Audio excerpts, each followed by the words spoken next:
The world is changing like never before.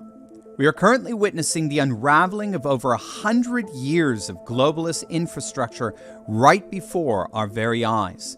The tides of history are turning, and the age of empires, kingdoms, and civilizations is rising.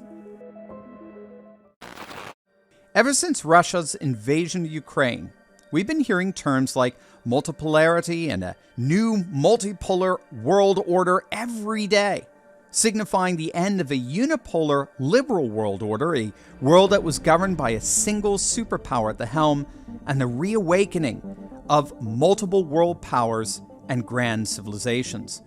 There are a myriad of flashpoints and economic, political developments that are examples of this growing multipolarity, the war in Ukraine being the most dramatic. But as the diplomatic fallout of the sanctions against Russia perpetrated by the collective West continues to be realized, there were two specific economic political blocs forming that are challenging the hegemony of the liberal world order and its mechanisms of control. Two of the most relevant formal institutions leading the charge into this multipolar future are the BRICS group as well as the Shanghai Cooperation Organization. These groups are serving as alternatives to the globalist neoliberal groups like the G7 and G20, and as their ranks grow, there's speculation that they could morph into something akin to a NATO-like military defense alliance. Now, of course, this begs the question, what exactly are these groups? Well, let's start with BRICS. Standing for Brazil, Russia, India, China, and South Africa, the BRICS group is a collection of emerging economies that a number of economists predict will be globally dominant by 2050. In the past 2 decades, these nations have formalized their grouping, now meeting every year at what's called the BRICS Summit, moving each year to a different member country. Now, interestingly, many have described the current hot conflict in Ukraine and the cold one in Taiwan as possible precursors to a BRICS versus NATO showdown. Not only are all the BRICS nations standing athwart NATO's involvement in Ukraine, they're also growing exponentially in their ranks. It's likely that after the 2023 BRICS Summit in South Africa, several powerful nations could be added to their ranks. Right now, Argentina and Iran have openly expressed interest, while the foreign minister of South Africa has stated that up to 12 nations have expressed interest in joining the growing bloc. Along with BRICS, you have the rise of what's called the Shanghai Cooperation Organization. Considered today as the largest regional organization, at least in terms of geographic scope, the SCO is a Eurasian economic, political, and international security defense organization made up of China, Russia, India, Pakistan, Kazakhstan, Kyrgyzstan, Tajikistan, and Uzbekistan, with many other observers and dialogue partners across the Eurasian landmass. Over 40% of the world's population is within SCO countries, as well as over 60% of the Eurasian landmass, and 30% of the world's GDP. The SCO also has within it the Regional Anti-Terrorist Structure, or RATS, which works to prevent separatist and terrorist groups from forming within member states and ultimately hopes to turn into a full-blown, unified anti-terror military force within the borders of the SCO. Much like BRICS, the SCO is quite the list of suitors and wannabe members. Afghanistan, Belarus, Mongolia, and Iran are considered observers at SCO gatherings, and 10 other nations are classified as explicit dialogue partners and recognize themselves as potential future members. Egypt, Saudi Arabia, and Turkey are 3 of the largest examples of these Eurasian dialogue partners. Gang, as you know, we look out for each other on this channel. Your safety and your security are our #1 priority. So if you haven't secured the deed to your home as of yet, you need to click on that link below right now and protect yourself and your loved ones. I was absolutely shocked when I found out how easy it is to access the deed to my house, and not just access it, but actually change it. The deed to your home is the only document that proves you own it. But the problem is that all our deeds are now online, and criminals are free to find your deed, forge your signature, refile as the new homeowner, take out tons of loans using your home's equity, and then they stick you with all the debt. But that's where our good friends over at Home Title Lock come in. Gang, they're simply amazing. Home Title Lock gives you the peace of mind that the deed to your home is absolutely and completely protected 24/7. Click on that link below right now. Use promo code TurleyTalks. And all you got to do is enter your address for your no-obligation home title scan to see if you've already been a victim of deed theft. It's a $100 value, absolutely totally free with my promo code TurleyTalks. Gang, don't wait for the worst to happen only to regret you didn't do something about it when you could have. Do what I've done. Do what countless patriots have done. Click on that link below right now and secure your home today. One hears reference to Eurasia a lot these days as multipolarity becomes a discussed issue. And it is important to remember that this focus comes as the economic center of the world shifts away from what's called an Atlanticist or Anglo-American-centric economic and political world. It's also important to remember Heartland Theory, which comes from British geographer and political theorist Halford Mackinder, and states that the world island, or Eurasia plus Africa, is the major center of the world.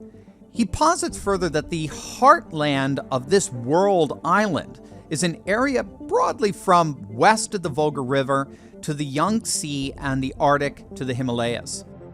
Eastern Europe is deemed the most geostrategically relevant area to control in Mackinder's mind, and this view was indeed held by those Atlanticist powers who sought to prevent the rise of a heartland power at all costs. Indeed, this concern appears to be animating NATO's involvement in Ukraine and their increasing willingness to escalate that involvement. The new alliance between Russia and China, cemented by visits to Moscow by Xi Jinping and his U.S.-sanctioned defense minister, is the Eurasian Alliance Atlanticists have feared since the 19th century. As if the Biden regime wasn't unhappy enough, Secretary of State Tony Blinken has been totally snubbed and has not been invited to Beijing for any visits in the near future. As mentioned before, the G7 and G20 are the major Western alternatives to these institutions, and they've all made a point to basically exile Russia and Russian President Vladimir Putin from their ranks. And yet the rise of BRICS and the SCO are raising the profound question, who's really isolating whom here? Besides being a direct counter to the globalist pillars of the European Union and NATO, BRICS and the SCO are rapidly leading to non-Western brokered peace and unity between formerly bitter enemy states. Recently, Iran and Saudi Arabia normalized relations and are reopening their embassies, and ending the war in Yemen and moving towards cooperation in several other areas. This peace, which brings together the two greatest energy and weapons powers in the Middle East who respectively finance the two sides of the broader Islamic conflicts in the region, was brokered by none other than the People's Republic of China. And the Biden administration is hardly happy about it. This peace deal coincides with big changes occurring in the energy market. OPEC and OPEC Plus represent the major oil-producing nations of the world and make decisions specifically regarding the massive oil fields in the Middle East, along with output and other factors that can dramatically affect the global economy. Recently, OPEC, led by oil mega producer Saudi Arabia, decided to actually cut oil production despite the wishes of the U.S. that they produce more. Due to the sanctions placed by Western countries on Russia, the U.S. and EU hoped to buy more cheap oil from Saudi Arabia and other OPEC allies, but much like they did with the Iran-China deal, the Saudis have sided with multipolarity.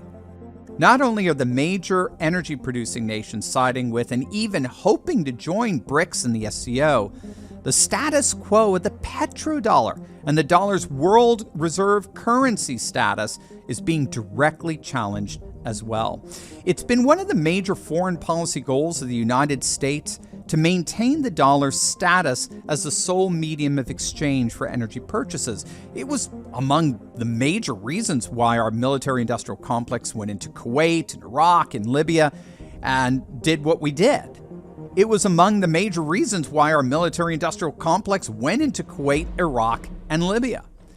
The neocons and neolibs did not want strong leaders of energy-rich countries selling their resources in non-dollars. But now we have dozens of countries doing just that. We see Iran, Saudi Arabia, Kenya, Brazil, and a number of other powerful and far-flung nations agreeing to do trade and energy business exclusively in Chinese yuan and other local currencies. In fact, India, now the most populated nation in the world, is in talks with 18 other countries regarding ditching the dollar in trade entirely. To put matters bluntly, this is without exaggeration perhaps the single most rapid increase in deglobalization we've witnessed in the last decade. Ironically, one of the major factors that triggered this rapid de-dollarization was the US and EU seizing Russia's foreign currency reserves. This was an unprecedented seizure of sovereign wealth, and the rest of the world was stunned by it. Many countries said to themselves, if the US and the EU could do that to Russia, they could easily do that to us. I mean, if we put our own interests before those of the bullies in Brussels and the dolts in DC, will our assets be next? And the solution to this dilemma is obvious. Simply ditch the dollar entirely. Now, over 2/3 of Russian-Chinese trade is in rubles and yuan, and their economies are flourishing. The economic situation has shifted so dramatically against the globalist power structures that even one of its most loyal outposts, Japan, has decided to ignore the oil price cap placed on Russian exports and buy from the Federation at over $60 a barrel. With only the US, Canada, and a handful of EU countries abiding by the cap, the message is clear. DC and Brussels do not command the control and influence across the globe that they once did. This is by no means bad news for us Americans at home. If we could get leaders who actually understand the world we live in, with rising civilization states and a return to culture, custom, and tradition, America could see quite the nationalist revival as a vibrant red, white, and blue pole in the midst of a new multipolar world. We could see our manufacturing base return, our currency regulated to benefit Americans rather than speculators, and finally see the end of young Americans being sent overseas to do the bidding of secular globalists. We could secure our southern border and stop concerning ourselves with the borders of those thousands of miles away. We could end the woke mind virus and bring Christ and truth back into the American public square. We see this happening already in Russia, Hungary, Georgia, even Italy right now. Let the neocons convince us that the fall of their secular empire means the fall of America. Far from it. If anything, their collapse will lead to a brighter future for us all.